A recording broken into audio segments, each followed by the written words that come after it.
Hello বন্ধুরা, সবাই কেমন আছেন? আশা করি ভালোই আছেন। তো আবারও আজকে আমি আপনাদের প্রবাসীদের নিত্যদিন নতুন নতুন যে সমস্যাগুলা, যে নিউজগুলা, এগুলো নিয়ে আবারও চলে আসলাম।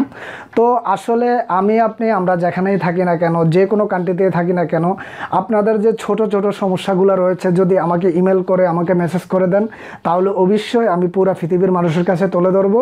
তো ভিউয়ার্স, চলুন আজকে আমরা আবারও আপনাদের জন্য নতুন একটা ভিডিও মেক করে নিয়ে আসলাম। চলুন তারা কি বলে দেখে। আচ্ছা ভাই, আপনার নাম কি? আমিন, মোহাম্মদ আমিন হোসেন ভুইয়া। তো আপনি বাহরানে আসছেন, আজকে কত বছর হয়েছে? আমি বারানে আসছি 24 মাস চলে আর কি। তো আসলে আপনি যে সময় আসছেন ওই সময় ভালো ছিল না, এখনকার ভালো আছে বর্তমান অবস্থা? আমি যেই সময় আসছি ওই সময় থেকেই বারানের অবস্থা খুব খারাপ যাইতেছে। তো যাই হোক, তো আপনি দেশের থেকে আসার সময় আপনি কি ফুল ক্যাশ টাকা দিয়ে আসছেন, না আপনি জমি টমি বিক্রি করে? অনেকজনেই আসে ছাগল বেচা, গরু বেচা, আপনি কিভাবে আসছেন? না, আমি আসছি আমার বড় ভাই বেড়াদার আছে, হেরাই মনে করেন না ফুল টাকা হেরাই দিছে, হয়তো আমার নিজের গাড়ির উপর আসে নাই, আমার ভাই বেড়াদারে আর কি মিলজিল করে দিছে, তবে দেনা ফেনা করে আসি নাই। তো যাই হোক, তো আপনি এখনকার যারা নতুন করে বাহরানে আসতে চাইতেছে, আপনি তাদের উদ্দেশ্যে কিছু বলবেন? আমি তাদের উদ্দেশ্যে বলতে চাই যে তারা যেন বারানে আসার, আমি মনে করি না যেন নিজের আপন লোকেরও বিশ্বাস করিয়া বিদেশে আসা ঠিক না।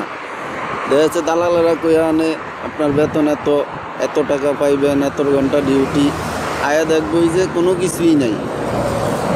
তারপরে যারা বিদেশে এখন আসার ঝুঁকি নিছেন বা নিতেছেন, মনে করি যে আপনারা এখনই এই ভিডিওটা দেখা এখনই সতর্ক হয়ে যান। বাহরানের অবস্থা খুব খারাপ যাইতে আছে, এমনকি বাহরান কাজ কাম নাই, লোকজন খানা পিনা দিক দিয়া বহুত মুশকিলে আছে। তারপরে আপনার এই কাজ কাম মিলাই তৈলে দেখা গেছে ওইটার দ্বারা যাইতে হয়, এটার দ্বারা যাইতে তো হয়। যাই হোক, তো আপনার যাই হোক, আমরা যেটা শুনলাম, আসলে আপনি যে কোনো কান্ট্রিতে, আপনি বাহরান না শুধু যে কোনো কান্ট্রিতে যান, আপনি আপনার আত্মীয় স্বজন কীরকম আছে আপনি তাদের সাথে কথা বলেন। কথা বলার পরে যদি আপনার ভালো কোনো সুযোগ সুবিধা হয়, তাহলে অবশ্যই আপনি পৃথিবীর যে কোনো কান্ট্রিতে যেতে পারবেন। তো যাক ভিউয়ার্স, এই ছিল আমাদের কথা, আর আপনার জন্য শুভকামনা রইলো, ভালো থাকবেন। আচ্ছা ভাই, আপনি বাহরানের মধ্যে কত বছর?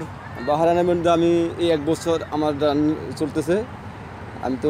আমি বাহরান আসছি, আসার পরের থেকে শুরু করছি। আমি মনে করেন 2 মাস বেকার ছিলাম, আমাদের রুম ভাড়া, খানা, খরচ মিলাইয়া হিসাব করছি, আমাদের সব দিকে লস। বাংলাদেশের থাইকা আমরা যদি আমরা যদি ইনভেস্ট করতাম, তাহলে আজ নিজের অনেক টাকা লাভ হইতে, মা দেখতাম, বাপ দেখতাম, নিজের ভাই বোন দেখতাম, নিজের আত্মীয় স্বজন সবাইকে দেখতাম, দেখা সবাই কোলে থাকতাম, চলাফেরা করতে পারতাম, আনন্দ লাগবে নিজের কাছে। কিন্তু এখন যে বাহরান প্রবাসী আমরা করতে আছি, এখানে মা নাই, বাপ নাই, ভাই বেড়াদার কেউ নাই, কিন্তু এই জীবনটাই বহুত কষ্ট। তো আচ্ছা যাই হোক, তো আমরা আপনার থেকে অনেক কথাই শুনলাম। তো আপনি যারা নতুন করে বাহরানের মধ্যে আসতে চাইতেছে, আপনি কি তাদের উদ্দেশ্য কিছু বলতে পারেন? তারা দেশের মধ্যে কোনো কিছু করলে ভালো হবে, না বাহরানে আসার পরে কোনো কিছু করলে ভালো হবে? আমার মনে হয় যে প্রবাসীদের যারা আসছে, এরা এখন নতুন করে লোক যখন না আসে, তাদের আমার পক্ষের থেকে আমি তাদেরকে অনুরোধ করে জানাচ্ছি যে তারা বিদেশ যেন না আসে। বাহরান যে রাষ্ট্র বলি না, যে কোনো রাষ্ট্রে কিলেগা বাহরানের পরিস্থিতি খারাপ, কোনো টাকা পয়সা, মানুষের লেনদেন, এত অবস্থা, কাজ করাইয়া টাকা দেয় না, কোনো কিছু না, খাওয়া দাওয়া সব দিকে কষ্ট। হেরার যদি না আসিয়া যদি দেশে যদি মনে করে ইনভেস্ট করে, তো অনেক লাভ হবে। তো যাই হোক ভাই, আপনাকে ধন্যবাদ।